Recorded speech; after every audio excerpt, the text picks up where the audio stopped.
નમસ્કાર દર્શક મિત્રો, આપના લોકપ્રિય કાર્યક્રમ શંખનાદમાં આપનું સ્વાગત છે. હું છું ઈશુદાન ગઢવી. ગાજ્યા મેઘ વરસ્યા નહીં. નાણાપ્રધાન નિર્મલા સીતારામણે દેશનું વર્ષ 2024નું વચગાળાનું બજેટ રજૂ કર્યું. છેલ્લા ઘણા દિવસોથી માત્ર ને માત્ર બજેટનો ગણગણાટ સંભળાતો હતો. આ બજેટ મોદી સરકારની બીજી ટર્મનું છેલ્લું બજેટ, જેથી એવી અપેક્ષા હતી કે સામાન્ય પરિવારો માટે સારી સારી જાહેરાતો થઈ શકે, પરંતુ આવી તમામ આશાઓ પર પાણી ફરી વળ્યું છે. નાણાપ્રધાને માત્ર 58 મિનિટનું બજેટ ભાષણ આપ્યું. તેમાં પણ દેશની જનતા માટે તો આ બજેટ ફિલ્મ 3 ઇડિયટના ડાયલોગ કહેના ક્યાં ચાહતે હો જેવું રહ્યું. ના તો ટેક્સ સ્લેબમાં કોઈ ફેરફાર થયો છે, ન નોકરિયાત વર્ગને કોઈ ફાયદો. આજના બજેટથી શેરબજાર પણ નિરાશ થયું છે. બીએસઈ સેન્સેક્સ 100 પોઈન્ટ તૂટ્યું છે. ટેક્સમાં ફેરફાર ન થવાથી દેશનો સામાન્ય માણસ આજે ફરી નિરાશ થયો છે. છેલ્લા 3 વર્ષ સરકારના આવકવેરા સંગ્રહમાં 3 ગણો વધારો થયો છે. દેશનું જીએસટી કલેક્શન રેકોર્ડ બ્રેક સ્તરે છે, પરંતુ સામે સરકારે સામાન્ય માણસને ટેક્સમાં રાહત આપવાની વાત આવી તો આશા પર પાણી ફરી વળ્યું છે. ખેડૂતોને દેવા માફીની જાહેરાત પણ થાય એવી આશા હતી, પરંતુ તે પણ ન થઈ.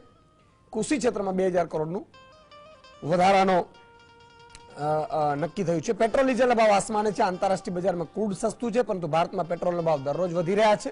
ત્યારે પેટ્રોલ ડીઝલને જીએસટીમાં સમાવવા વિશે કોઈ જાહેરાત ન થઈ. મોંઘવારી આજે જનજનની સમસ્યા બની ગઈ છે, પરંતુ મોંઘવારી કે ફુગાવાના ડામવા માટે કોઈ સરકારક પગલાની જાહેરાત ન થઈ.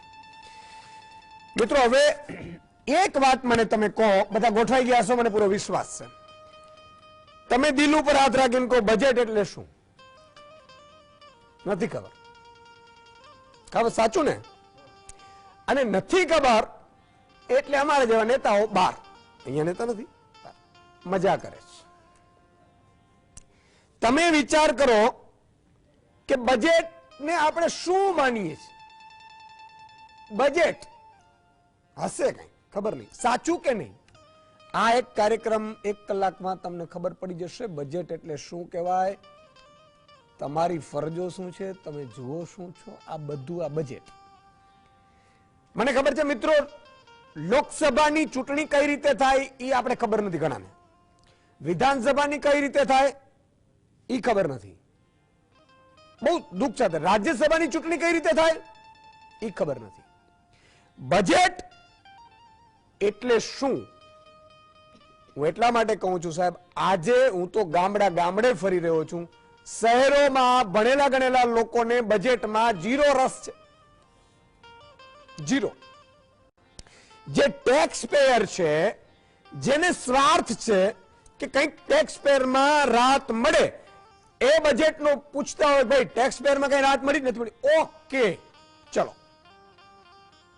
આ બજેટની સામાન્ય રીતે આપણી સમજણ છે.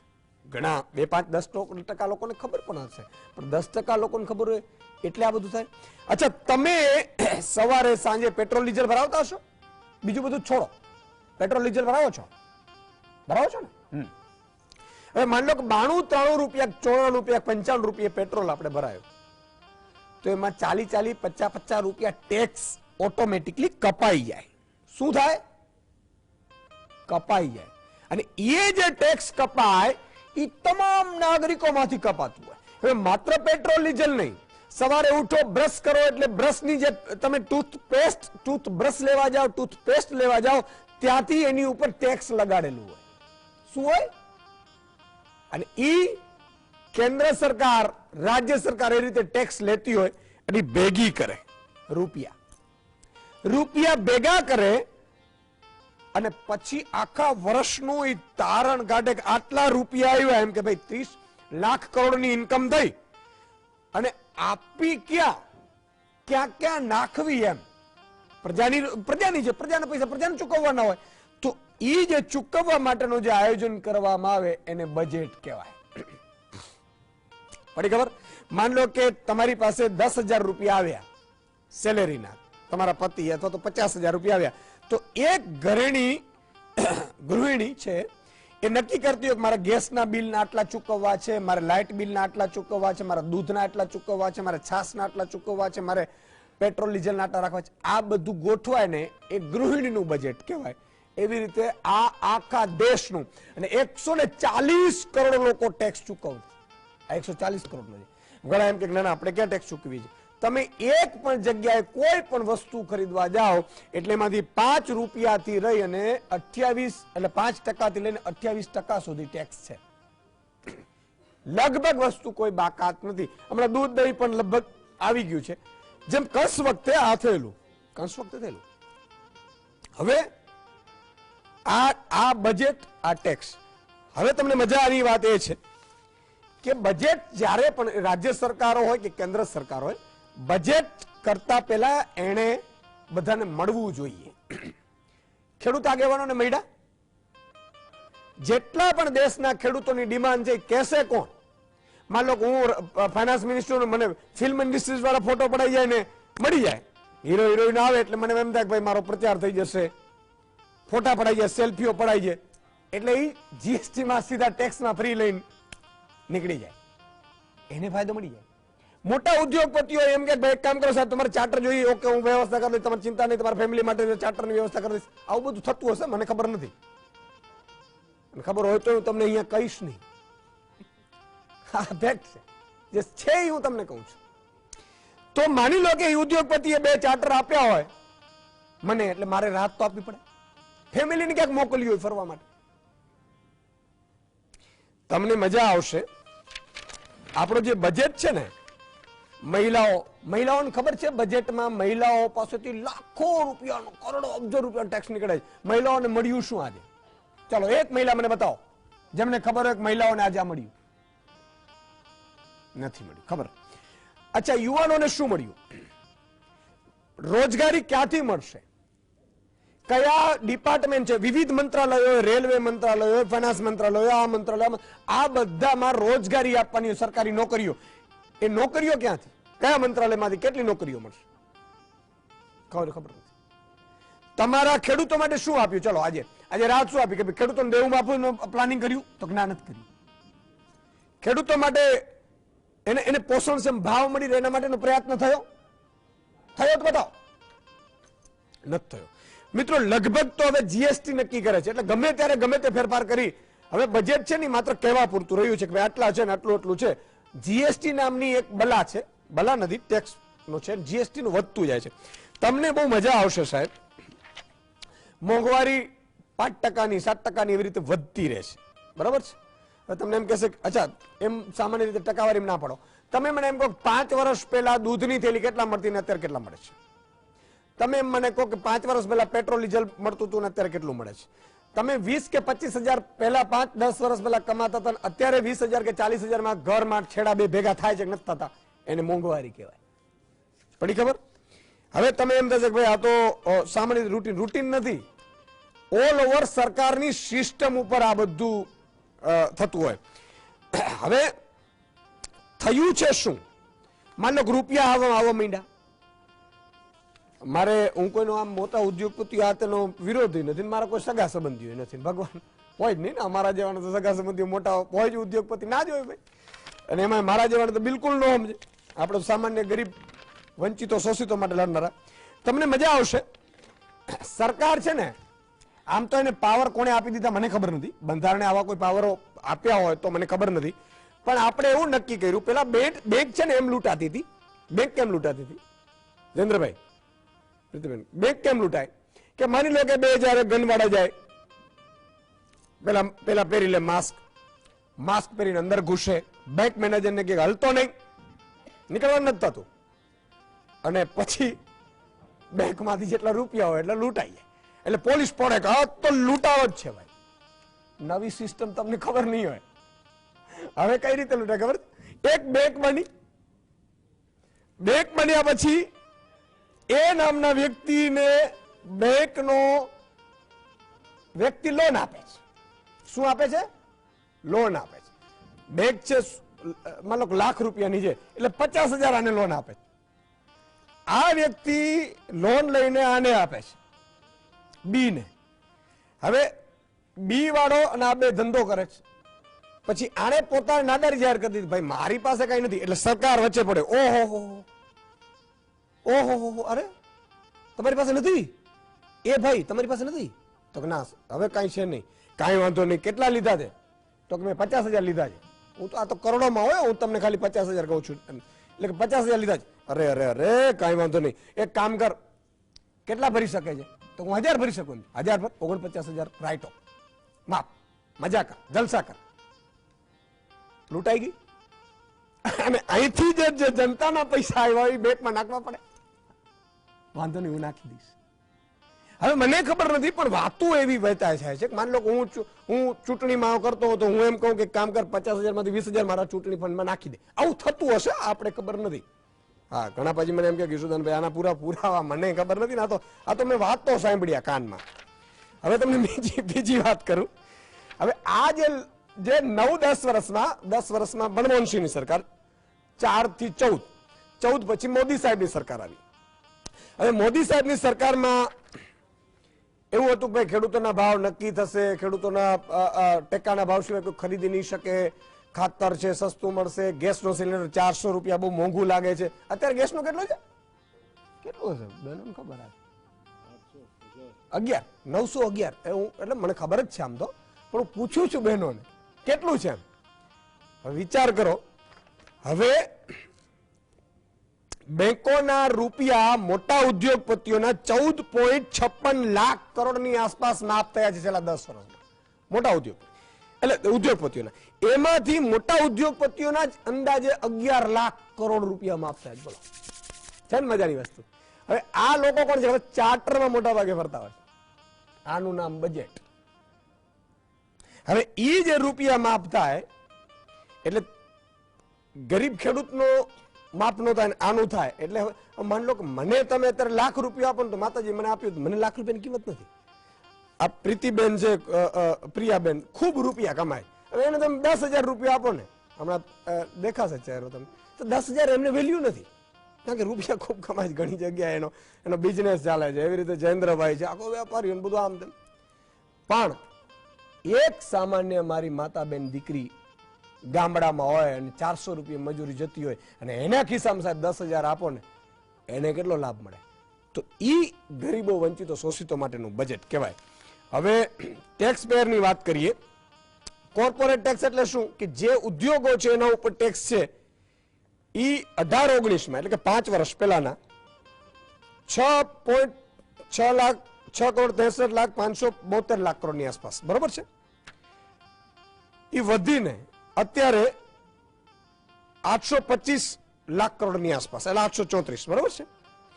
એટલું વધારે કોર્પોરેટર ઉપર ટેક્સ આ સરકારે, એટલે બહુ માઇનોર ફેરક છે.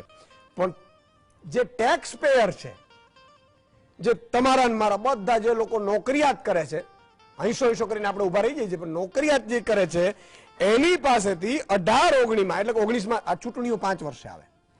પહેલાની જે 5 વર્ષની ચૂંટણી છે ને એની વાત કરું છું. એ દિવસે, એ સમયે જયારે ચૂંટણી આવી ત્યારે આપણી પાસેથી 4.73 લાખ કરોડની આસપાસ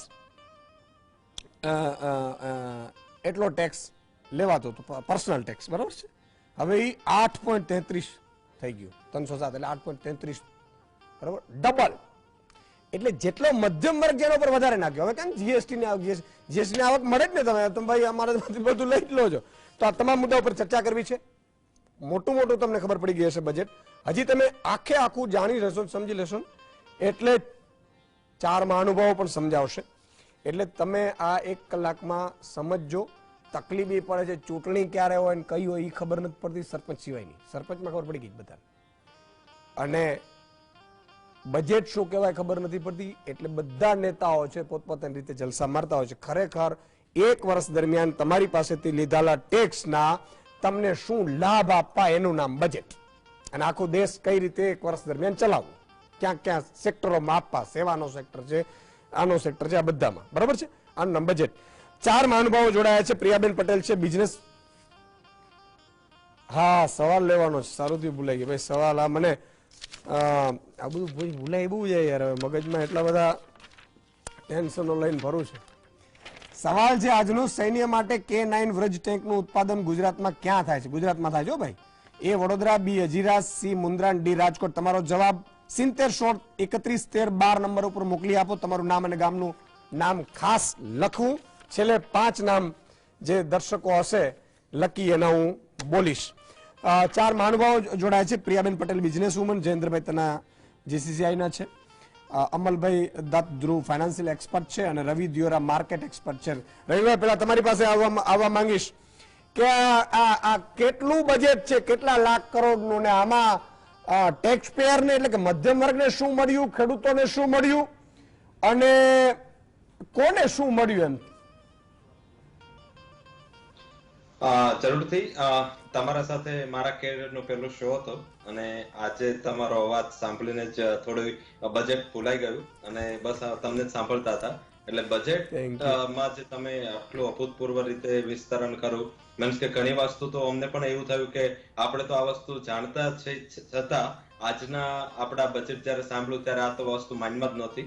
એટલું સંક્ષિપ્ત રીતે તમે સમજાવ્યું, તો આઈ થિંક કે દર્શકો વતી આપનો આભાર.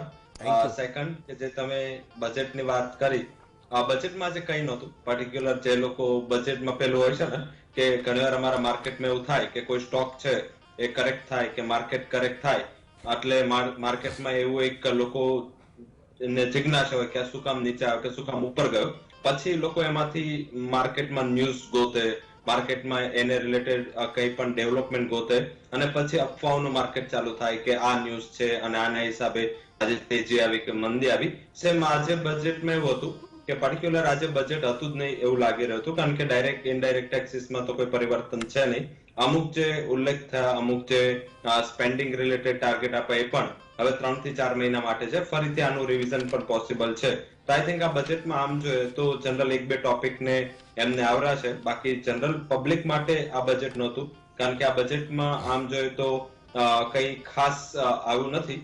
સેકન્ડ જે છે કે તમે રાઇટલી પોઈન્ટ આઉટ કર્યું કે માર્કેટમાં કે ઇકોનોમીમાં જ્યારે આપણે વર્લ્ડની થર્ડ લાર્જેસ્ટ અત્યારે 5th થઈ ચુક્યા છે, ત્યાંથી થર્ડ લાર્જેસ્ટ ઇકોનોમી બનવા જઈ રહ્યા છે, છતાં પણ ઘણા લોકોને બજેટ શું છે ખ્યાલ નથી. કારણ કે ઘણાને એવું થાય છે કે મારે બસ સવારે હું જે નોકરીમાં જાઉં છું અને નોકરીથી પાછો આવું છું અને મારું ઘર છે, પણ બજેટ તમને ડાયરેક્ટલી ઇનડાયરેક્ટલી તમામ ઇન્ડિયન જેને આગળ પાછળ ઇન્ડિયન નેશનાલિટી લાગે છે એના રહીને પણ તમામને આ ઘણું ઇમ્પોર્ટન્ટ હોય છે. પણ આ બજેટ કોઈને વધારે મીન્સ કે અંદર જઈને પણ કઈ ખાસ જોવા જેવું નથી. હા, આમાં જે અનાઉન્સમેન્ટ થયા છે તો ટુરિઝમ ક્ષેત્રે એમને ટ્રાય કરી છે કે જેમ આગળ લક્ષદ્વીપનો ઇસ્યુ થયો પછી સ્પેસિફિક લક્ષદ્વીપનું નામ લઈ અને ત્યાં ટુરિઝમ ડેવલપમેન્ટને આગળ જવા માટે એમને ટ્રાય કરી છે. સેકન્ડ એ છે કે જે કન્યાઓને વેક્સિન માટે એક નવી જાહેરાત થઈ છે. આ ઉપરાંત સસ્ટેનેબલ એનર્જી માટે એમને ટ્રાય કરી છે. આ કોઈ એક રોડમેપ નથી, આ એમણે ઉપરથી જ આ બધી વસ્તુ વાત કરી છે. સેકન્ડ એક જે મને પસંદ આવ્યો આખા બજેટમાં એ ડેફિસિટનો આંકડો હતો. જે ફિસ્કલ ડેફિસિટ છે FY24 એ 10 બેઝિસ પોઈન્ટથી અને FY25 એ 70 બેઝિસ પોઈન્ટથી ઘટાડી. ફિસ્કલ ડેફિસિટ એટલે શું છે કે ગવર્મેન્ટના જે ટોટલ ખર્ચા અને ગવર્મેન્ટની ટોટલ આવક આ વચ્ચેનો જે તફાવત છે એને ફિસ્કલ ડેફિસિટ કહેવાય. અને જેટલી ફિસ્કલ ડેફિસિટ ઓછી હોય એટલું ઇકોનોમી માટે સારું હોય, કારણ કે એટલું આપણે ઓછું દેવું લેવું પડે. તો FY25 માટે 11% એટલે કે 11,11,000 કરોડનું જે બજેટ છે એ 11% વધુ છે. છતાં ફિસ્કલ રોડમેપને જે ગવર્મેન્ટે ટ્રાય કરી છે કે રોડમેપ કન્ટિન્યુ રહે, કારણ કે જીએસટી ટેક્સ વધી રહ્યું છે, અન્ય ટેક્સેશન વધી રહ્યા છે, ટેક્સની નેટ વધી રહી છે, એવું ફાઇનાન્સ મિનિસ્ટર એમના ભાષણમાં કહ્યું. અને એના હિસાબે જે ફિસ્કલ ડેફિસિટ અને ફિસ્કલ કન્સોલિડેશનનો પાથ અત્યારના લેવલે અપનાવ્યો છે એ મારા હિસાબે ઘણું મહત્વનું છે. ઘણા એવા પ્રશ્ન છે જેને આ બજેટમાં આવરવાની જરૂર હતી, કારણ કે નેક્સ્ટ બજેટ ને આ બજેટ વચ્ચે ઘણી બધી ગ્લોબલ ઇવેન્ટ્સ છે. ઇલેક્શન પહેલા માર્કેટનું જે પણ અત્યારે ગ્લોબલી ક્રૂડના ભાવ છે, જે તમે પેટ્રોલ ડીઝલના ભાવથી રાઇટલી પોઈન્ટ આઉટ કર્યું, આ ઉપરાંત રેડ સીના ઘણા પ્રોબ્લેમ્સ છે. તો આપણું લોજિસ્ટિક એક્ટિવિટી, એક્સપોર્ટ એક્ટિવિટીઝને લઈને થોડા અનાઉન્સમેન્ટ કે કંઈક રાહત માટે કંઈક શબ્દો કીધા હોત તો મારા હિસાબે આને વધારે એક કે સોને પે સુહાગા તો એવું કંઈક થાત. સોનું નથી, પણ યસ આ કહેવત મેં એના માટે લીધી છે. તો બેઝિકલી મને એવું લાગી રહ્યું છે કે જે આ બજેટ છે એ હવે નેક્સ્ટ જે જુલાઈમાં બજેટ આવવાનું છે એ કહેવા માટેનું આ એક સ્પીચ હોય એવું લાગી રહ્યું છે. બિલકુલ. મિત્રો, આ ઇન્ટ્રીમ બજેટ છે, એમાં ઘણા બિચારાને ખબર નહીં હોય, એનો કહી દઉં, કારણ કે સ્વાભાવિક છે કે આ કોન્ટ્રાક્ટ મેં જ તમને લીધો જાગૃત કરવાનો, જેને ગુજરાતી ભાષામાં ઠેકો કહેવાય, બરાબર છે. પણ મને મજા આવે છે, મારો એક એક નાગરિક જે દિવસે જાગૃત થશે ને તે દિવસે આ દેશને વિશ્વનો, ભારતને વિશ્વ, કારણ કે આપણે બહુ સમૃદ્ધ છીએ સાહેબ, એટલી સંપત્તિ છે, પણ સંપત્તિ 3 જગ્યાએ જ ગોઠવાણી. એક પોલિટિશિયનો પાસે, એક મોટા અધિકારીઓ પાસે અને એક મોટા ઉદ્યોગો. બાકી જે ચોથો ભાગ છે ને એમાં આપણે બધા બે છેડા જ ભેગા કરીએ છીએ. એટલે સવાલ એ છે કે ખબર પડવી જોઈએ કે આ આખું ઇન્ટરિમ બજેટ એટલે આગામી મે માં બીજી સરકાર લાવી દેવી પડે. 5 વર્ષ કોઈને પણ આપણે આપીએ છીએ, બરાબર છે. નરેન્દ્ર મોદી સરકારનો આ બીજો ટર્ન છે, એને 5 વર્ષ પૂરા થઈ રહ્યા છે, એટલે કે માર્ચમાં ગમે ત્યારે ચૂંટણી જાહેર થશે, એટલે આ બીજો બજેટ આવશે જુલાઈમાં, ફૂલ બજેટ. આ ઇન્ટરિમ બજેટ છે, અંતરિમ, બરાબર, વચ્ચે ગાળાનો એને કહેવાય, બરાબર છે. એટલે પ્રિયાબેન તમારી પાસે આવવા માંગીશ કે સામાન્ય રીતે મહિલાઓ શું આમ તો જનરલી મેં કહ્યું કે લગભગ મહિલાઓને બિચારીને ખબર જ નથી હોતી ભાઈ બજેટમાં હોવું જોઈએ. માન લો કે બિઝનેસ વુમનો એને હજી ખબર પડે કે હારું મારી ફેક્ટરીમાં આ છે ને અહીંયાથી આ મળશે, કારણ કે એમણે પાછો સીએ સમજાવતા હોય, એને પાછા તમારી પાસે બધું હોય વ્યક્તિઓ, પણ જે આમ નોકરી કરી રહી છે બિચારી, અથવા તો મજૂરી કરી રહી છે, શ્રમિક કરી રહી છે, એને તો બજેટ એટલે શું ખબર નહીં. માનો 100 ઇન્ટરવ્યુ કરો તો એમાં 5 જણી એવું કહેશે, તો આમાં મહિલાઓને શું મળ્યું અને શું મળવું જોઈતું હતું? ફર્સ્ટ ઓફ ઓલ જય શ્રી રામ. દર્શકોને બધાને કહેવા માંગીશ કે જેમ કે કીધું કે વચ્ચેગાળાનું બજેટ છે, ઇન્સ્ટ્રીમ બજેટ છે, તો એક લુકિંગ ફોરવર્ડ બજેટ લાગી રહ્યું છે ઓવરઓલ. અને આની અંદર કઈ વધારે એક્સપેક્ટેશન્સ તો ના રાખી શકીએ, પણ જે પણ બજેટ મહિલાઓ માટેના જે જાહેરાતો આપી છે એની અંદર હું ચોક્કસ કહીશ કે જે 2-3 સેક્ટરની અંદર મને એવું લાગી રહ્યું છે કે રૂરલના જે બહેનો છે એ થોડા કનેક્ટિવ થઈને ઇન્ડસ્ટ્રીઝ જે નવી ઊભી થઈ શકે એવા તકો રૂરલના બહેનો માટે થશે. ખાસ કરીને મિલેટ ઉપર અત્યારે ગવર્મેન્ટનું બહુ ફોકસ છે, તો એ એક તકો રૂરલ એરિયાના બહેનોને મળશે કે જો એ લોકોને એક સારી ટ્રેનિંગ મળે અને મિલેટની અંદર એક સારો સ્કોપ આપવામાં આવે અને રિયલી જે બજેટ બહાર પાડવામાં આવ્યું છે એને સરળ રીતે એ લોકો સમજી શકે એવી પોલિસી અને સમજીને એ લોકોને કોઈને હાયર ના કરવી પડે એ પોલિસીને સમજવા માટે એવું સરળ તરીકેથી સમજવા જેવી પોલિસી રહેશે તો ચોક્કસ રૂરલની બહેનો પણ આની અંદર એન્ટર થશે અને ઇન્ડસ્ટ્રીનું સ્કોપ વધશે.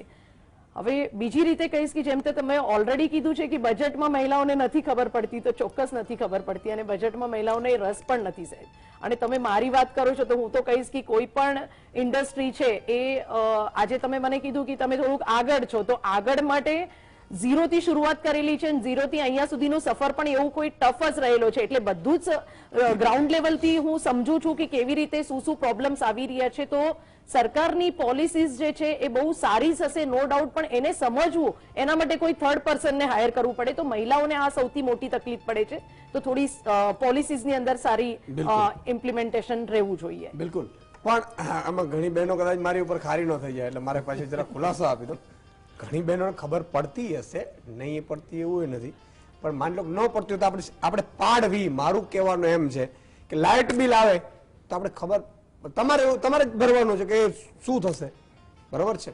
એટલે મારું માતાબેન દીકરીઓને એટલું જ કહેવાનું છે કે આ જાગૃતિનો આપણો અભિયાન, ગેસના બાટલાની લાઇટ બિલ કરતા પણ ગેસનો સિલિન્ડર તો ખાસ આપણે ગુજરાતમાં બાટલો કહીએ, મજા છે. બાટલો પાઇપલાઇન છે ને હા, સિટીમાં પાઇપલાઇન આવી ગઈ અને બહુ મોંઘી પડે છે એવું બધા કહે છે, મોંઘી પડે છે, બહુ મોંઘી પડે છે. અને એ ખબર નથી પડતી કે હવે કેટલા પાછળથી વધારી દે. ગેસના બાટલામાં ખબર પડતી, બાટલો હું બોલું છું કારણ કે સિલિન્ડર કહીએ એના કરતા આપણે બાટલો આમ છતાં આપણો લાગે, બરોબર છે. એમાં જયેન્દ્રભાઈ યાદ દેવડાય. અને ગેસનો બાટલો મને ખબર છે કે 2014માં ભાજપના, આમ તો પોલિટિકલ આપણો મુદ્દો જ નથી, પણ બહુ બહેનોએ પણ અને ઘણી બધાએ વિરોધ કરેલો કે ભાઈ 400 રૂપિયા તો પહોંચાતો જ નથી. અત્યારે તમે ખાલી કેટલું છે ખબર નથી, 10 વર્ષમાં આટલો આપણે ગ્રોથ કર્યો. તો જયેન્દ્રભાઈ તમારી પાસે આવવા માંગુ છું. જનરલી જ્યારે બજેટ આમ તો હોય, હવે એ બધી સિસ્ટમો મને લાગે છે કરવી જોઈએ. કોઈ પણ ફાઇનાન્સ મિનિસ્ટર હોય, કોઈ પણ રાજ્યના હોય, મુખ્યમંત્રી ફાઇનાન્સ મિનિસ્ટર અને કેન્દ્રમાં પ્રધાનમંત્રી ફાઇનાન્સ મિનિસ્ટર, કે માન લો ખેડૂતો માટે તમારે શું કરવું છે તો ખેડૂતોના વિવિધ સંગઠનોને મળો 4 મહિના પહેલા, શ્રમિકોને, વંચિતોને, શોષિતોનો એનો રિસર્ચ કરો. પછી મહિલાઓ માટે શું છે તો મહિલાઓના સંગઠનને મળો, એને શું ડિમાન્ડ છે, એને શું કરવું જોઈએ છે. વેપારીઓ છે નાના, અત્યારે મને મોટા ઉદ્યોગપતિઓ છે ને એ ક્યાંક મને એટલે એ ક્યાંક આમ ચાય પાણીમાં કે ડિનર ડિપ્લોમેસીમાં ભળી જતા હોય વાતચીત કરીને, એ કઈ એનું કઈ ખબર નહીં સારું થઈ જતું તો આપણે ખબર નથી. પણ બાકીના જે વર્ગ છે ક્યાંક વંચિત રહેતો હોય અથવા તો અનકનેક્ટ રહેતો હોય એવું બધા લાગી રહ્યું છે. શું મળ્યું છે આમ વેપારી? નમસ્તે સૌને. ઘણા ટાઈમ પછી એક ઇન્ટ્રીમ બજેટ આપણે જોઈ રહ્યા છીએ. નરેન્દ્ર મોદીની સરકાર એટલે ભાજપની સરકાર એટલે વેપારીઓની સરકાર. આ વર્ષોથી 30 વર્ષથી 35 વર્ષથી જ્યારે ભાજપનો કે જનસંઘનો જન્મ થયો ત્યારથી આને આ વાત થાય. પણ આ વખતે અને ખાસ કરીને જીએસટી આવ્યું ત્યાર પછીનો વેપારીઓનો અનુભવ એટલો સરળ ને સારો નથી. એટલા માટે કે કાયદો થયો છે તો જેમને કાયદાનું પાલન કરવાનું છે, જેમની પાસેથી તમારે ટેક્સ જેમના થ્રુ ઉઘરાવવાનો છે, એમને તો ખાલી ઉદ્દીપક તરીકે કે કેટેલિસ્ટ તરીકે કે મધ્યમ વર્ગ તરીકે તમારું મદદ કરી રહ્યા છે. અમારે તો ટેક્સ ઉઘરાવીને સરકારને આપવાનો છે. એમાં અમારા કોઈ ટેક્સને અમે જાજો ટાઈમ 1-2 મહિનાથી વધારે સાચવી પણ નથી શકતા જે રકમ છે. અને એ પણ અમે ક્યારે સાચવીએ કે અમે જે રોકાણ કરેલું છે એ માલની ઉપરનું અમે વેચાણ કરીએ અને એમાં 2%, 3%, 4%નો અમને લાભ થતો હોય. હવે 2-3-4% કમાવા માટે અમારે 18% તો ટેક્સ ભરવો પડે છે એની વાતમાં. અને એમાં કોઈ પણ વાતમાં કાયદાઓ કેટલા કે 2017થી અત્યાર સુધીમાં આટલા વર્ષોમાં 1200થી વધારે સુધારા આવ્યા. સારામાં સારા કન્સલ્ટન્ટને ખબર નથી કે ખરેખર આ કાયદાનું મારે પાલન કરવું હોય તો અમે વેપારીઓ પૂછીએ. અમે વેપારીઓ તો હવે પહેલાંની જેમ અમે અમારી રીતે ટેક્સ ભરી જ નથી થતા. સેલ ટેક્સમાં એ વ્યવસ્થા હતી કે અમે સેલ્ફ એસેસમેન્ટ કરી અને ભરી દઈએ અને નાનું મોટું ફેરફાર હોય તો વાત જુદી હતી. ત્યારની વાત જુદી, ત્યારની સંખ્યા. હવેની પરિસ્થિતિ એવી થઈ ગઈ છે કે જીએસટી સેન્ટ્રલ ગવર્મેન્ટના થ્રુ જ થાય. વન નેશન વન ટેક્સની રીતે વાત કરી છે પણ દરેક રાજ્યમાં દરેક જગ્યાએ અલગ અલગ વ્યવસ્થા થાય. જે આકારણી થાય એના કાયદાનું પાલન કરવું એ બધા માટે મુશ્કેલ છે. અને મુશ્કેલ છે એમાંથી એક હાઈકોર્ટે ચુકાદો આપ્યો કોઈ સંજોગોમાં કે આમાં આટલું કરવું જોઈએ તો એ બીજા કેસમાં એનું પાલન પણ કરવામાં નથી આવતું સામાન્ય રીતે. આમાં અમારો સરકાર સાથેનો અમારો સંબંધ વેપારીઓનો છે શું કે એક સાથેના પૂરક છીએ. સાથે રહીને કામ કરવું પડે. અમે સરકાર વતી ઉઘરાવી દઈએ. સરકાર પોતે પોતાને જે અધિકારીઓ રાખે છે આ ખાતાના એના કરતાં વેપારીઓ વધારે મહેનત કરે છે, ફિલ્ડમાંથી ઉઘરાવે છે, પ્રમાણિકતાથી ધંધો કરવાની કોશિશ કરે છે. પછી થાય છે શું કે આમાં પછી અપ્રમાણિક તત્વો પણ આવી જાય અને વાત આવી જાય. એ બધું અગાઉ જ્યારે જે વડાપ્રધાને જે મુખ્યમંત્રીએ જે આગેવાનોએ વાત કરી છે સત્તાધીશમાં બેઠા હોય કે અમે તમારી સાથે સાનુકૂળતાથી અને વાત કરવા માગે છે. સાહેબ એમ કહ્યું કે અમે ક્યાંક અમને સદભાગ્ય મળે ને નાણાં ખાતાના મંત્રીઓ કે એમના અધિકારીઓ સાથે અમે અમારી રજૂઆત કરી હોય. પણ હવે છેલ્લા 5-7-10 વર્ષથી એવું થઈ ગયું છે કે એ રજૂઆતની કોઈ અસર ક્યાંય જોવા મળતી નથી. ખાસ કરીને જીએસટી માટે તો તમે અત્યારે ગુજરાતમાં આમ તો આખા રાજ્ય પણ ગુજરાતના જે ચાર્ટર્ડ એકાઉન્ટન્ટ લોકોએ આગળ આવીને વાત કરી છે કે જીએસટીના તંત્રમાં શું ચાલી રહ્યું છે અને શું નહીં, એમાં વેપારીઓ તો પીલાવા સિવાય બીજું કંઈ થઈ શકતું નથી. અને આ પાછળની અમને એક બહુ સાહેબ તમે એમ કીધું એક સરસ મજાની સાજિશ પણ દેખાય છે કે ધીમે ધીમે વેપારી વર્ગની નાબૂદી થઈ જાય. વેપારી વર્ગ વેપાર કરવાને બદલે સર્વિસ કરવામાં આવી જાય. વેપારી વર્ગ તો ભાજપને ખૂબ પ્રેમ કરાય. નહીં, એ પ્રેમ તો હજી કરીએ છીએ. ભાજપ 90%-95% વેપારીઓ. તમે રાજકારણની વાત કરી એટલે હું બધાની સહાનુભૂતિ સાથે જ છે. આપણે રાજકીય વાત કરતા નથી પણ અમારી વાત છે કે અમે જ્યાં છીએ ત્યાં અમારી કદર થવી જોઈએ ને વેપારી વર્ગને કંઈ ને કંઈ. આજની જે વાત છે, હવે આપણે આપણા બધા બજેટની વાત કરીએ, પોલિસીની વાત કરીએ. આજના બજેટમાં ચોક્કસપણે વેપારી વર્ગને અને નોકરિયાત વર્ગને સરકારે કોઈ પણ જાતનો ફેરફાર કરવેરામાં ન કરી અને નારાજ કર્યો છે. ઇન્કમ ટેક્સનો ફાયદો થતો તો ઇન્ડિવિજ્યુઅલ વેપારીઓને કે કોઈને ફાયદો થાય. ઇન્ડિવિજ્યુઅલ વેપારીનું જે ટેક્સ છે તમે વિચાર કરો એ તમે મોટા ભાગે લ્યો અને કોર્પોરેટને 22%નો ટેક્સ કરો. આ એક અસમાનતા તમને ચોખ્ખી દેખાઈ આવે એવું છે કે મારી પેઢી હોય તો પેઢીમાં ઇન્ડિવિજ્યુઅલ રીતે હું 60%, 50%, 70%માં ટર્નઓવરના આવક પ્રમાણે આવી શકું. પણ કોર્પોરેટ વાળી વાત હોય તો એને સીધે 22%નો ટેક્સ ઘટી જાય. 25%. હા, એને ઘટી અલગ પૂછો ને અમલભાઈ છે એ મારા કરતા વધારે સારી રીતે એ વાતને સમજાવશે.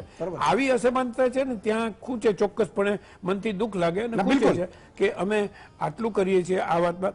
એ સિવાયની સરકાર જેટલી યોજનાઓ કરે છે એમાં સેવાના કામમાં તમે કોરોના કયો, અત્યારે જેટલા નેત્રયજ્ઞ ચાલે છે, સ્કૂલો ચાલે છે, ધર્મશાળા ચાલે છે, અન્ન ક્ષેત્ર ચાલે છે, બધામાં વેપારી સમાજ ક્યાંક ને ક્યાંકથી પોતાના કુટુંબીજનના નામે પોતાના વતનમાં ક્યાંય ને ક્યાંય સૌથી વધારે સારામાં સારી સેવા કરે છે. સંખ્યાની રીતે અને આંકડાની રીતે તમે જો વાત કરતા હો તો આખી બધી સરકારો ભેગી થઈને જેટલું કરતી છે એના કરતા પણ વધારે વેપાર ઉદ્યોગ એમાં ઉદ્યોગકારો પણ આવી જાય અને એ બધા વર્ષોથી કરે છે. એટલે અમારું સમાજ સેવામાં યોગદાન પણ ઓછું છે એવું નથી. એટલે એવા ટાઈમે અમે જે વાત કરીએ એ વાત ક્યાંક ને ક્યાંક સંભળાવી જોઈએ અને કોઈને કોઈ રીતે ધ્યાનમાં લેવાવી જોઈએ. આ વાત છે. અમે આ વખતે વાત કરી હતી કે સાહેબ તમે ટેક્સ લ્યો છો અમારી આથી, કેટલા પ્રકારના ટેક્સ લ્યો.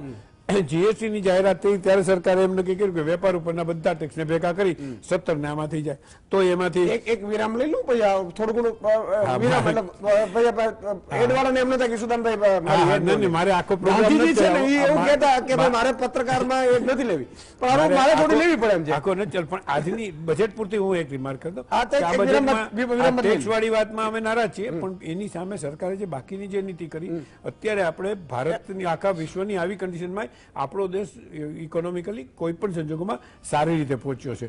એમાં નાના લોકોનું, શ્રમજીવીઓનું, બધાનું જીડીપીમાં જે 55 થી 60% વધારાનું યોગદાન છે એ અમારું બોલે જ છે એમાં. અને એમાં સરકારે આજે જે નવી જાહેરાતો કરી કે હવે ટુરિઝમને આપશું, તો ટુરિઝમ એવો છે કે જે રોજગારીને આપતો, એ બહુ સારું પગલું છે.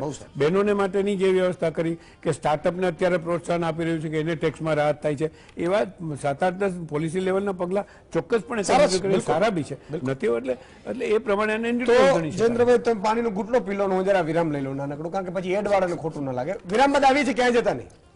દર્શક મિત્રો ફરીથી આપનું સ્વાગત છે. અચ્છા, આ છે કેન્દ્રનું બજેટ, એટલે ભારત સરકારનું જે જીએસટી થી બધું આપણી પાસે ટેક્સ લે છે. આવતીકાલે આપણું ગુજરાતનું બજેટ છે અને ઈ બજેટ ફૂલ છે, કારણ કે ગુજરાતની સરકાર ગયા વર્ષે જ બની છે, બરાબર છે.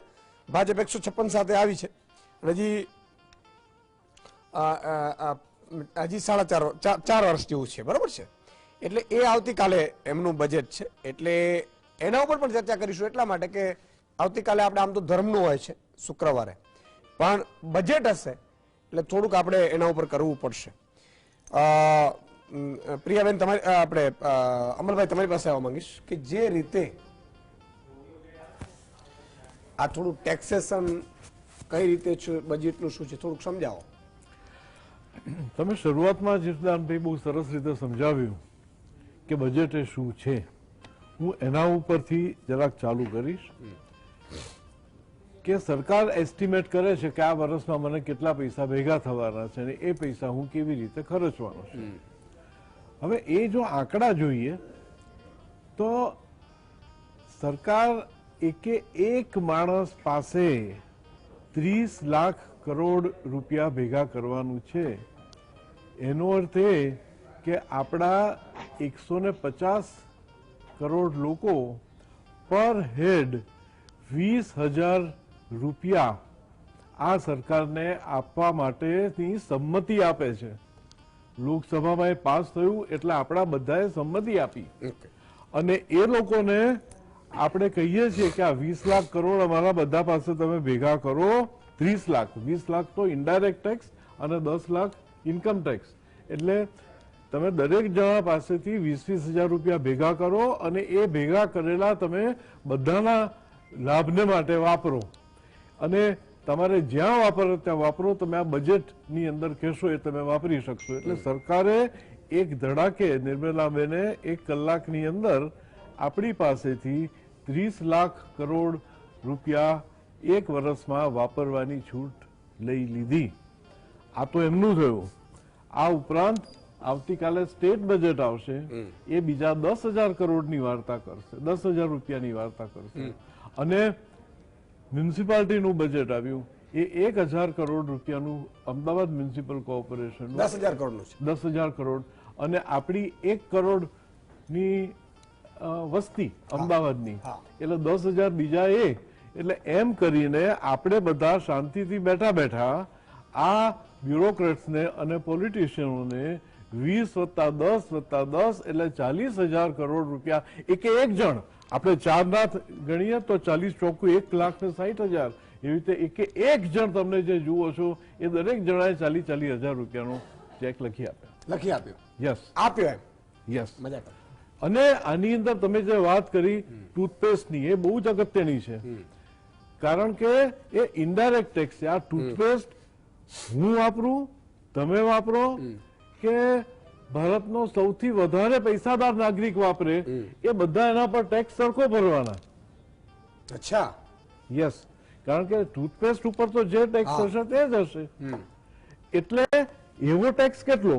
તો એવો ટેક્સ દરેક સામાન્ય માણસ 10,000 રૂપિયા પર હેડ ભરે છે. ઇનડાયરેક્ટ ટેક્સ 1,70,000 કરોડની દર મહિને, એટલે વર્ષની લગભગ 20 લાખ કરોડ રૂપિયા આ આડકતરા ટેક્સ જીએસટી ના નામે લેવામાં આવે છે. એટલે આ 20 લાખ કરોડ 125 તમે જો ભાગો તો તમને લગભગ 12,000 થી 15,000 રૂપિયાનું ટેક્સનું ભારણ આપણા એક નાગરિક ના માથે પડે છે. કેન્દ્ર એ ઉપરાંત પાછું આના રેશિયોમાં ખરું. પણ સ્ટેટની અંદર ડાયરેક્ટ ટેક્સીસ અને ઇનડાયરેક્ટ ટેક્સીસ થોડા ઓછા હોય છે. પેટ્રોલ ડીઝલ છે, જીએસટી નો ભાગ એ લોકોને મળતો હોય છે, પેટ્રોલ ડીઝલમાં ખરું. તો આ બજેટની આપણે વાત કરીએ છીએ, એ સમજવું ખૂબ અગત્યનું છે. બીજું કે આમાં અમુક સારા મુદ્દાઓ પણ જે છે એને હું પહેલા આવરીશ, પછી બીજા જે મને જરાક સવાલ ઉભા રહે છે તે એની વાત કરીશ. તો આની અંદર પહેલી વાર પોપ્યુલેશન ઉપર ચિંતા વ્યક્ત કરવામાં આવી. આટલા વર્ષો તો પોપ્યુલેશન ઇઝ અવર એસેટ, પણ આ વખતે થયું કે આ ડેમોગ્રાફી ને બધું જરાક જોવાની જરૂર છે. જરાક ચિંતા વ્યક્ત કરી. 10મા વર્ષે તો 10મા વર્ષે પણ વ્યક્ત કરીએ, બહુ સારું છે, કારણ કે અનએમ્પ્લોયમેન્ટનો રેટ એટલો બધો વધતો જાય છે, બેરોજગારો અને ઇનઇક્વાલિટી અને બધાને રાઇટ ટુ એજ્યુકેશન, એ બધાનો ખર્ચો એટલો મોટો, અને હેલ્થ, એટલે ડેમોગ્રાફીની ચિંતા કર્યા વગર નહીં ચાલે. એ એસેટ છે, યંગ પોપ્યુલેશન છે, પણ યંગ પોપ્યુલેશનને પોષવાનું છે. પછી એને રોજગાર નહીં આપીએ પછી દારૂ પીને આપણે જોડે ઝઘડે, એવું બને. એ જ થાય. એટલે એના ઉપર ચિંતા વ્યક્ત કરી છે, એક સારું છે.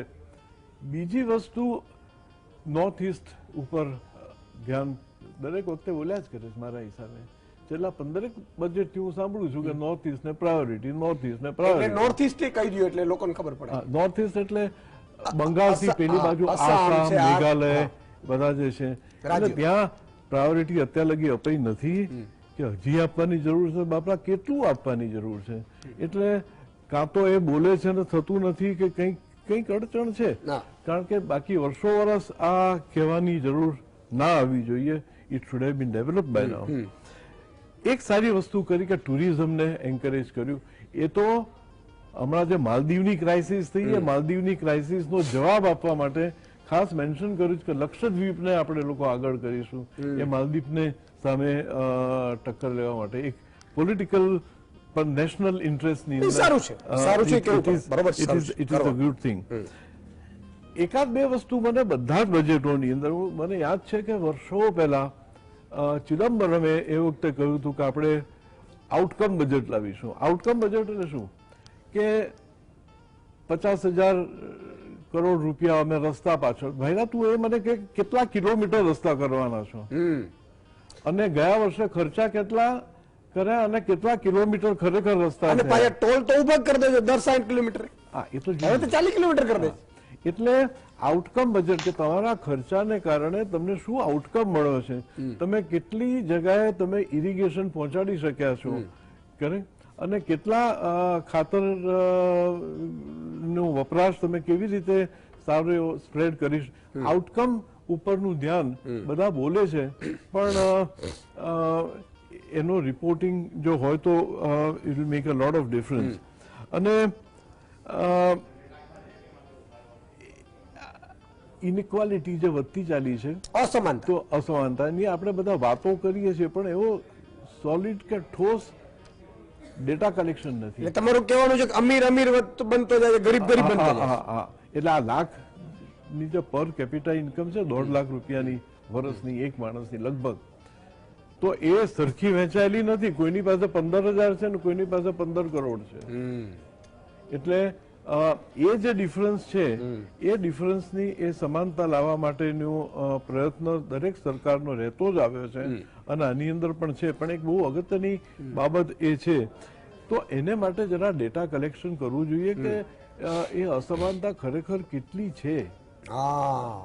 એટલે 5-25 લોકો પાસે માન લો સંપત્તિ હોય, આપણા 5-4 લોકો પાસે બધી હોય, અને બાકી બિચારો 10% અત્યારે 90% પબ્લિક હોય તો હેરાન થઈ કઈ જાણ્યા વગર આપણે કહીએ છીએ કે અસમાનતા છે એટલે બધા માને જ કે ભાઈ છે, અસમાનતા છે. કારણ કે આપણે જોઈએ કે મારો પગાર ₹1,00,000 પર મંથ ને મારા નોકરનો પગાર 10,000 પર હા. મંથ, એટલે અસમાનતા. પણ ખરેખર ગામડાની અંદર લોકોમાં કેટલી છે એનો એક સિસ્ટમેટિક સર્વે થવો જોઈએ. બિલકુલ, બહુ જ સાચી વાત કરી. કરવી જોઈએ અને એના બેઝ ઉપર તમે આ વખતે સમય હતો, હા. કારણ કે પહેલેથી ખબર હતી કે આ ઇન્ટરિમ બજેટ છે એટલે નવા ટેક્સ લાવવાના નથી, એટલે ગુણાકાર કરીને જ આંકડા ભેગા કરવાના છે.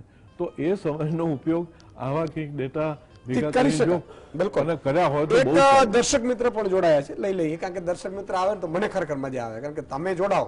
આમ તો તમે આમ જો કિશુદાનભાઈ, આ બધા મહાનુભાવો છે, કઈ રીતે બધા આમ સંકનાથમાં જયેન્દ્રભાઈ કહ્યું કે ભાઈ, અચ્છા રામભાઈ ધાંગધ્રાથી જોડાયા છે. જી રામભાઈ. હા, જય માતાજી ઈસુદાનભાઈ. જય માતાજી. હા, કેમ તબિયત પાણી હાલા? અરે લીલા લહેર છે. મને અચ્છા ઈ મને કહો રામભાઈ, ખરેખર બજેટમાં આપણે ખબર પડે છે? સાચું બોલજો. એટલે જ હું ગઢવી છું ઈસુદાનભાઈ. જય હા. માતાજી. હા હા, એટલે જ આ ફોન કર્યો છે કે આ મોટા મોટા આંકડા દેખાડે છે, હા. માયા જાળું બધી. હા આમાં સામાન્ય માણસ ને અને અભણને કઈ ખબર નથી પડતી. બરાબર ના, કઈ નહીં. હમ. કોઈ જાતની ખબર નથી પડતી. અંધેરી નગરી ને ગંડુ રાજા છે આ. ખૂબ ખૂબ ખૂબ ખૂબ ખૂબ આભાર રામભાઈ. શું ફાયદો શું ખાલી માણસો સામાન્ય માણસો ને? હા ખૂબ ખૂબ આભાર. અને એટલા માટે જ મિત્રો, જો તમે અત્યાર સુધી જેટલી ટીવીઓ પર જોઈ લો, તમને દાવા સાથે કહું છું કે આ 1 કલાક શંખનાદમાં તમને જે માહિતી મળશે, ઇન્ફોર્મેશન મળશે, એ ક્યાંય નહીં મળે. શું કામ ખબર છે? બધા ઘાટના પાણી પીને બેઠો છો, અને ઈશ્વરે મને તમારી સેવા કરવા માટે આવી તક આપે છે ને, હું ઈશ્વરનો આભાર માનું છું. ભાવેશભાઈ એક અમદાવાદથી જોડાયા છે, પછી બીજો મહાનુભાવનો ટર્ન લઈ લો. જી ભાવેશભાઈ. ભાઈ હાજી. જય માતાજી. જય માતા, જય માતાજી.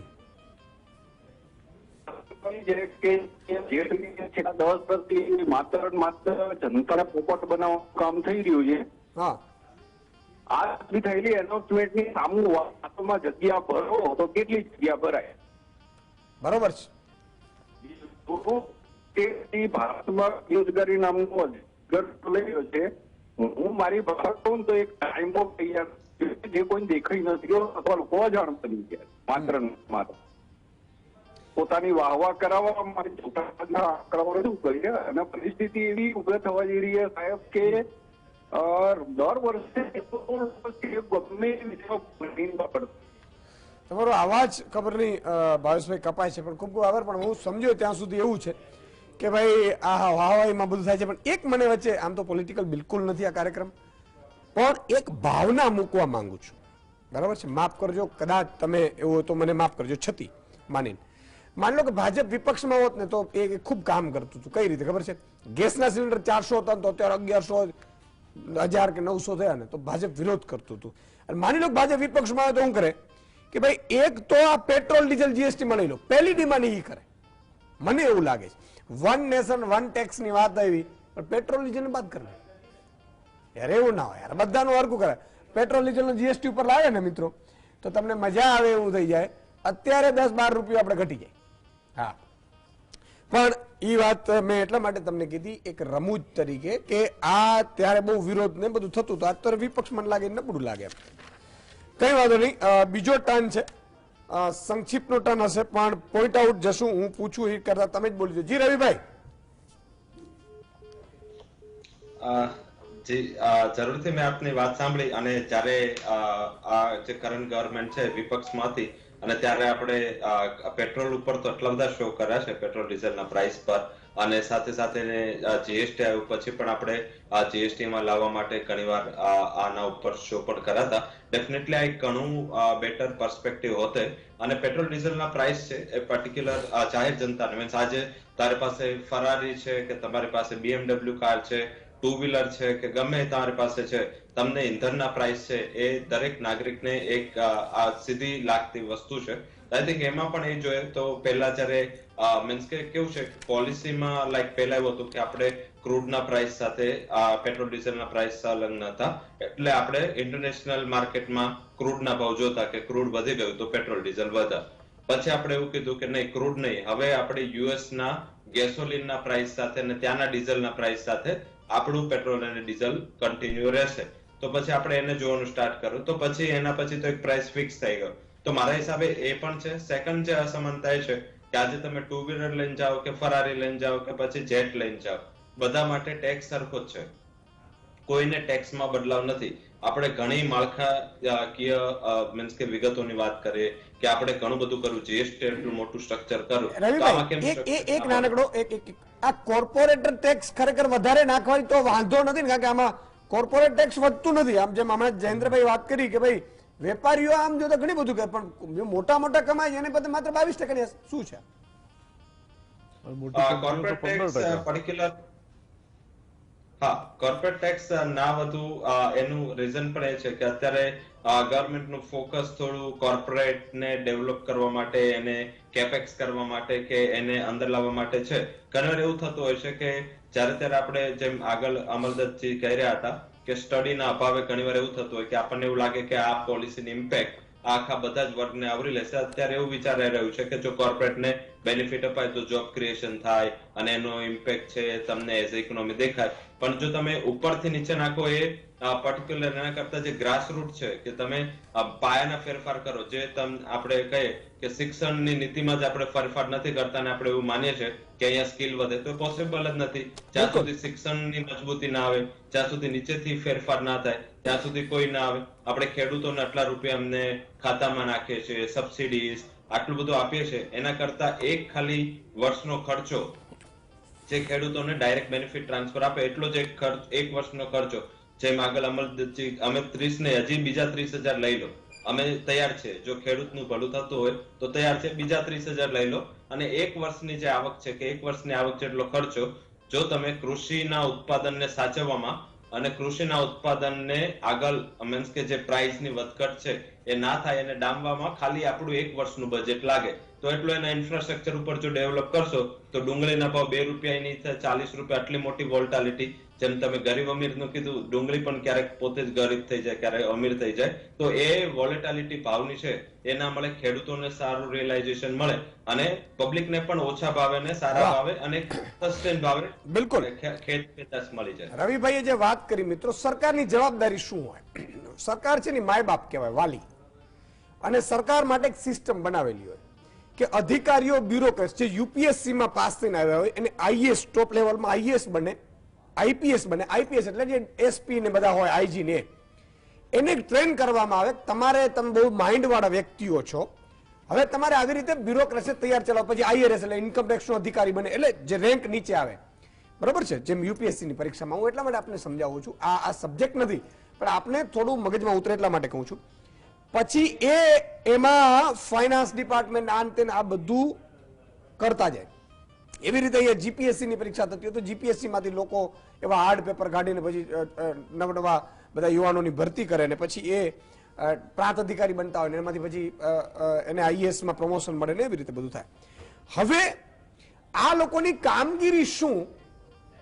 તો ખરેખર અલ્ટિમેટલી જ્યાં હમણાં વાત કરી રવિભાઈએ કે ખેડૂત સૌથી વધુ રોજગારી ખેતી આપે છે, ખેતીનું ઇન્ફ્રાસ્ટ્રક્ચર તો કે મોરમ તમારે જાતે નાખવાનું, બોર તમારે જાતે કરવાનો, વરસાદ આવે તમારે જાતે વ્યવસ્થા કરવાની. કૃષિ સૌથી મોટી, ભારત છે ને ખેતી પ્રધાન દેશ છે. 15 દિવસ ખાલી 6 મહિના ખેતી બંધ થઈ જાય તો બધા પીપુડા વગડતા થઈ જઈએ આપણે સાહેબ. અને છતાંય ખેતી ઉપર ધ્યાન નથી આપતો. ઉદ્યોગો લાવો એટલે વાંધો નથી. પછી સાંભળજો, વીજળી તો કે મોંઘી, ભલે આમ એમ કઈ સબસિડી મળે છે પણ તમે બી વ્યવસ્થાઓ સોલારમાં એવું કરીને ખેડૂતોને એ કરી શકો. અને સૌથી મોટું ભાવ, બહુ બધી યોજના હોય છે કે ભાઈ એન્ડ્રોઈડ મોબાઈલ લેવો, નથી મોબાઈલ લેવો ભાઈ, મોબાઈલની જરૂર છે. તો આ વ્યવસ્થાઓ બધી રાજ્યને કેન્દ્રએ માયબાપ છે એને કરવાની. ડુંગળી છે તો આઈપીએલમાં જેમ વરસાદ પડે છે મેચમાં તો તરત 1 જ મિનિટમાં અહીંયા પાથરી લેવાય છે. તો એવી જ વ્યવસ્થા વરસાદ પડે તો એપીએમસીમાં આપણે કેમ નથી કરી શકતા? તો ઇન્ફ્રાસ્ટ્રક્ચર ઊભું કરો તો માયબાપ છે. ડુંગળી ખરીદો, માન લો કે ભાવ ઘટ્યા તો સંગ્રહ કરી લો, તો એના માટે ગોડાઉનો બનાવો. તો આ એક વ્યવસ્થા સરકારે કરવી પડે, માયબાપ. તેની પાસે અબજો રૂપિયા આવતા હોય. ઈસુદાન ગઢવી કોઈને 25,000 કે 50,000 કે 50 લાખ નો આપી શકે બધાને. તો આ માયબાપ છે, આનું નામ સરકાર કહેવાય. જયેન્દ્રભાઈ જી, બીજો ટર્ન છે, સંક્ષિપ્ત પડો છે. એટલે આપણે આ બજેટ લેવલની ચર્ચા કરીએ તો આ બજેટમાં ચોક્કસપણે જે છેલ્લા 2-3 વર્ષમાં વિશ્વમાં યુદ્ધો થયા છે અને જે પોલિટિકલ મુવમેન્ટના હિસાબે આર્થિક આડઅસર થઈ છે જેટલી વાતમાં, એમાં આપણે ચોક્કસપણે આ સરકારને ફૂલ માર્ક્સ આપવા પડે કે એમણે ગમે એટલા દબાણ વચ્ચે પણ રશિયા અને ઇઝરાયેલ આ બંને દેશો સાથેનો જો પોતાનો પ્રમાણસર સંબંધો જાળવી રાખ્યા છે. એટલે ખાલી બજેટના હિસાબે જ સરકારને મૂલવવી એ વાત વેપારી સમાજ કે એ લેવલે આપણે ન વિચારીએ, પણ બાકીના લેવલે પણ વિચારીએ તો આમાં એમણે જે ક્ષતિ કરી છે કે રાહત નથી આપી એને આપણે ક્ષમ્ય ગણીએ તો એની સાથેની બીજી યોજના પણ કરી. રવિભાઈએ જે ખેતીનું કહ્યું ને એ ખૂબ જ સાચી વાત છે. ખરેખર તો સરકારે અગાઉ કર્યું હતું. મને યાદ છે કે આપણે જ્યારે નરેન્દ્રભાઈ ગુજરાતના મુખ્યમંત્રી, એમણે બહુ સારામાં સારી યોજના કે દરેક ખેતરમાં જઈ અને ત્યાંથી એ લોકો એમની માટીનું સર્વેક્ષણ કરતા હતા અને એમાં ખરેખર કયા પાક થઈ શકે એનું માર્ગદર્શન આપતા હતા. એ પાયાની વાત હતી, ત્યાંથી જ શરૂઆત કરીને એમાં પછી જે આનુષંગિક ફેરફાર થવા એ કરવા જોઈએ. આજે આપણે જોયું કે જેમ રામ મંદિરના પછી આજે જ રિપોર્ટ આવ્યો કે ત્યાં ખાલી 26 દિવસમાં ત્યાં 55,000 કરોડનો વધારાનો વેપાર થયો ત્યાંની પહેલા. બરાબર રાઈટ. એટલે એ પ્રકારે એ રોજગારી એમાં જ વધે, કારણ કે રોજગારી માટે તમારે એવું જોઈએ કે એવી વ્યવસ્થા કરવી છે કે જેમાં માણસો પોતે કામ કરી શકે. એમાં આઈટી ના એઆઈ આવે છે, બધી સરકારી ન હોય પણ ટૂંકમાં એમ હોય. આમ નહીં એમ જ આવે ને બધી જગ્યાએ, તો જ એમાં સેવા થાય. તો માણસો જ જોઈએ એમાં. બેગ ઉપાડવામાં એઆઈ ના ચાલે. એઆઈ ખતરનાક સાબિત થશે. એટલે એની સામે ઝુંબેશમાં ટકી રહેવા માટે ચોક્કસપણે મેન પાવર જે જરૂર છે એવી યોજનાને એને જ આપણે પ્રમોશન કરવું. એક મિત્રો મોટી વાત કરી, મહિલાઓને લખપતિ દીદી યોજનાનું વિસ્તરણ કરાયું છે. 2 કરોડને બદલે 3 કરોડ મહિલાઓને લખપતિ દીદી યોજના આવરી લેવાશે. એટલે કે લોન વાળી 9 થી 14 વર્ષની દીકરીઓને સર્વાઈવલ કેન્સરથી બચવા માટે વિનામૂલ્યે રસી અપાશે. આશા આંગણવાડી કાર્યકરોને આયુષ્યમાન ભારત યોજનાનો લાભ મળશે સારવાર માટે. ખેડૂતોને શું મળ્યું તો કે ભાઈ ગયા વર્ષ સરખામણીમાં માત્ર 2,000 કરોડનો અત્યારે વધારો કર્યો છે બજેટમાં. ગયા વખતે 1.25 લાખ કરોડ રૂપિયા અપાયા હતા. મોડર્ન સ્ટોરેજ સપ્લાય ચેન પર ફોકસ કર્યું છે. તમામ વિસ્તારોમાં નેનોનો ઉપયોગ વધારવાનો નક્કી થયું છે. મધ્યમ વર્ગને શું મળ્યું છે તો કે ભાઈ ઘર ખરીદવા માટે આવાસ યોજના શરૂ કરાશે. આગામી 5 વર્ષમાં બીજા 2 કરોડ મકાનો મધ્યમ વર્ગને આપવાની એક પ્લાન છે. પીએમ આવાસ યોજના હેઠળ 3 કરોડ મકાનો બનાવવાનું લક્ષ્ય છે. રૂપટોપ સોલારથી 300 યુનિટ વીજળી મફત મળે એવી પણ એક વ્યવસ્થા છે ને 1 કરોડ પરિવારને આ ફાયદો થશે. પ્રિયાબેન, સંક્ષિપ્તમાં સવાલ તમારે તો ઘણી બધી મુદ્દાઓ હશે. સાથે મારો એ છે કે માની લો કે મહિલા ફાઇનાન્સ મિનિસ્ટર છે. ઘણી બહેનોને એ ખબર નથી કે આજે ફાઇનાન્સ મિનિસ્ટર કોણ છે, એટલે ના ખબર હોય એમ. પણ મહિલા છે તો મહિલાઓ માટે એકાદ વખત એવું ચમકારો દેખાઈ જવાની જરૂર હતી કે કામ કરો ને મહિને તમને ગરીબ મહિલાઓને 3,000 રૂપિયાની પ્લાનિંગ કરી લઈએ, અથવા તો સારવારો મહિલાઓ માટે મફત કરી, એવું કંઈક કરી શકીએ. પણ હું હજી એનાથી વિશેષ કહેવા માંગીશ કે અત્યારે તમે એગ્રીકલ્ચર સેક્ટર માટે પણ મહિલાઓ આગળ વધે એવું પણ વાત ચાલી રહી છે. ત્યારે એગ્રીકલ્ચરની અંદર હું પોતે એ સેક્ટરથી બિલોંગ્સ કરું છું, તો મારી ઇન્ડસ્ટ્રી પણ એનાથી જોડાયેલી છે. તો હું તમને કહેવા માંગીશ કે સરકારનું જે મોનિટરિંગ રહેવું જોઈએ, જેવી રીતે જયેન્દ્રભાઈએ કીધું કે ભાઈ પાક જે છે એ ઘણી વખત એક્સેસ માત્રાની અંદર બહુ જ બધા ખેડૂતો એક જ પાકના પાછળ પડ્યા હોય કે મગફળી તો મગફળી જ બધા વાવશે, પછી એનું મગફળી તો ચલો વેચાઈ પણ જાય, પણ ઘણી વખત આપણે જોઈએ છે કે ડુંગળી, લસણ, ટમેટા એવી બધી વસ્તુઓ વધારે પડતા જે પાક થાય છે અને પછી ખેડૂતો ક્યાંક નારાજગી જતાવીને એને રોડ ઉપર ફેંકે છે કે આ બધી વસ્તુઓ પણ આપણે જોઈ રહ્યા છે. તો ટેકનોલોજી જેને ગવર્મેન્ટ સરકાર કહે છે કે ભાઈ ટેકનોલોજી લાવી છે, તો એવી ટેકનોલોજી પણ આપણી પાસે હોય અને સરકાર પાસે એવો ટાઈમ છે કે ઉદ્યોગપતિઓ જઈને એ ટેકનોલોજીને, સામાન્ય ઉદ્યોગપતિ જઈને એ ટેકનોલોજીને સરકારની પાસે પ્રેઝન્ટેશન આપવા માંગે તો કેટલા એવા ઉદ્યોગકારો સરકાર સુધી ડાયરેક્ટલી પહોંચી શકે? પહેલો સવાલ તો મારો એ છે.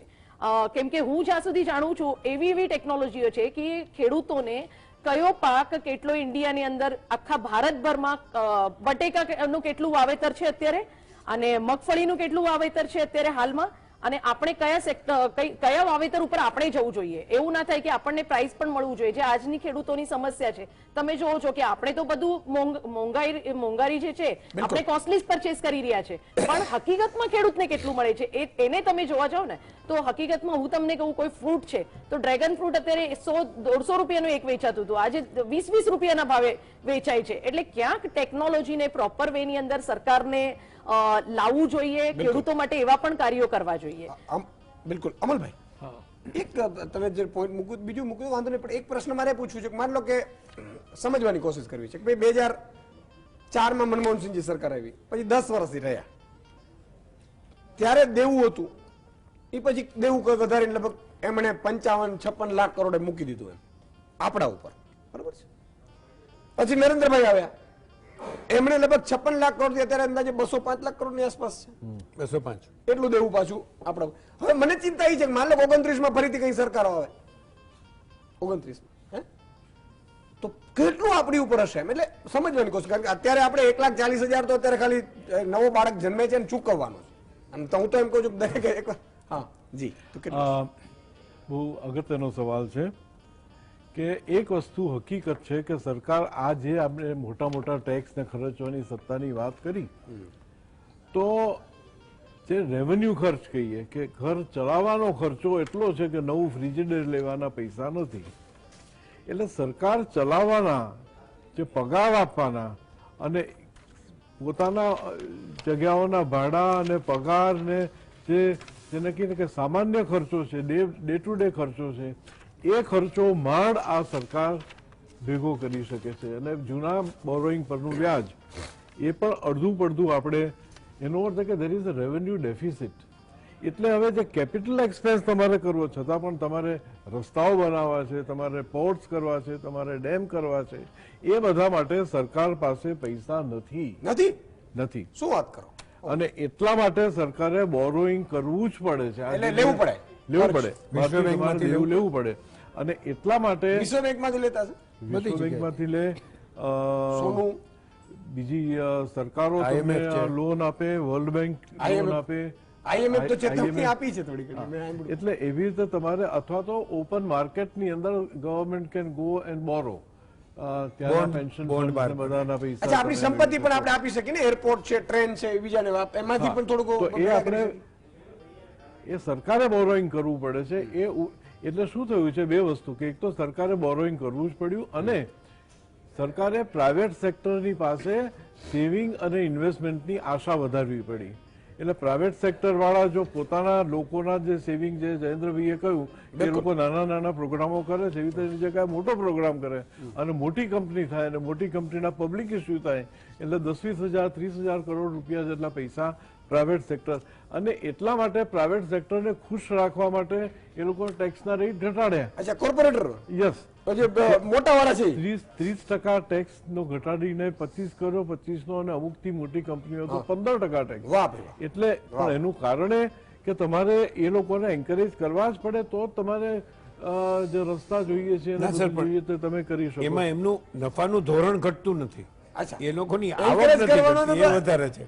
એમની તો નફાનું ધોરણ તો પેલું તો ઘટવું જોઈએ ને. એમ તો મને એન્કરેજ કરવા તો જયેન્દ્રભાઈ કે મેં શું ગુનો કર્યો, નાના નાના છે તમને આપું. હું આપને એક દાખલો આપું, આપણો ગુજરાતનો સફેદ રણની આપણે આટલી જાહેરાત આપી, તમારી કે મારી કેપેસિટી નથી કે 2 દિવસ 3 દિવસ માટે આપણા કુટુંબ આખાને લઈ અને સફેદ રણમાં રાત રોકાઈ શકીએ. એ ગુજરાત માટે નથી, જે લોકો લક્ઝરી કરી શકે છે, જેમને જોવું છે એને માટેની આયોજન છે. આ બધા આયોજન થાય છે, એમાં વાંધો નથી ક્યાંક ને ક્યાંક, એમાં સરકારે નિયમન એક આખો ઇકોનોમિક સમયનો અભાવ છે. એક જ મિનિટ કહું, એક આખો ઇકોનોમિક ડેવલપમેન્ટનો પ્લાન હોય, અને આ જે પ્લાન આપણે ફોલો કરી રહ્યા છીએ, મનમોહનસિંહ સરકાર હોય કે ભાજપ સરકાર હોય, છેલ્લા વર્ષોથી આપણે, અને એ કે ટોપ ડાઉન અપ્રોચ, મોટી ઇન્ડસ્ટ્રી, મોટા શહેરો, એ બધાને તમે વધારે પ્રોડક્શન કરો, અને એ લોકો કમાશે, એ લોકો મોટા પ્રોજેક્ટ નાખશે, વધારે એમ્પ્લોયમેન્ટ એને કારણે જનરેટ થશે. એટલે બહુ બધી એમ્પ્લોયમેન્ટ કૃષિ કરતા વધારે એમાં આવી ગઈ છે. એટલે it will consolidate down. This is typical right is thinking છે. આ બ્યુરોક્રેટ સંભાળતા હોય. સમયનો અભાવ છે. પ્રિયાબેન, જયેન્દ્રભાઈ, અમલભાઈ અને રવિભાઈ, ખૂબ ખૂબ આભાર.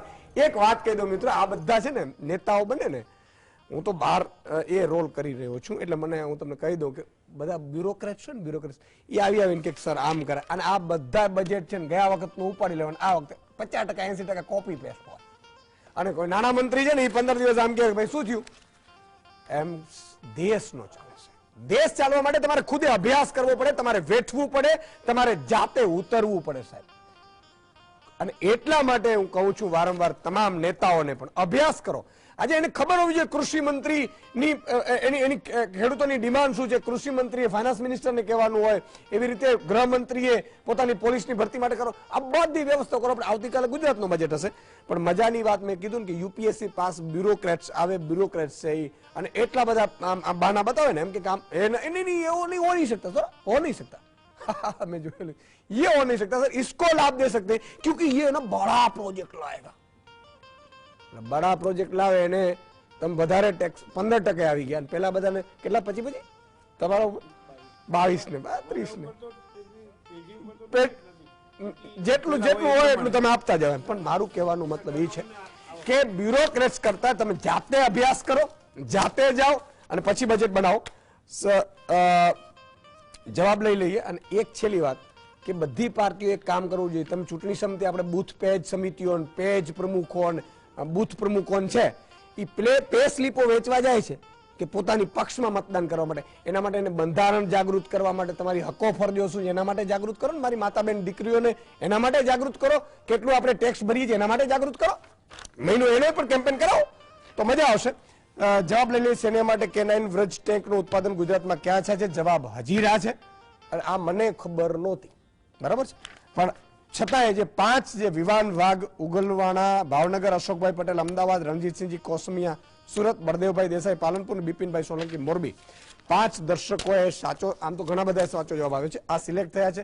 ખૂબ ખૂબ આભાર. આવતીકાલે ગુજરાતના બજેટ ઉપર કરવાનું છે. તમને મને શું મળવાનું છે એના ઉપર કરીશું. ચૂકતા નહીં, કારણ કે 1 વર્ષ દરમિયાન જે ટેક્સ ગુજરાતને આપણે ચૂકવ્યો છે એ શું આપણે આપે છે એના ઉપર હશે. જય હિન્દ, જય ભારત.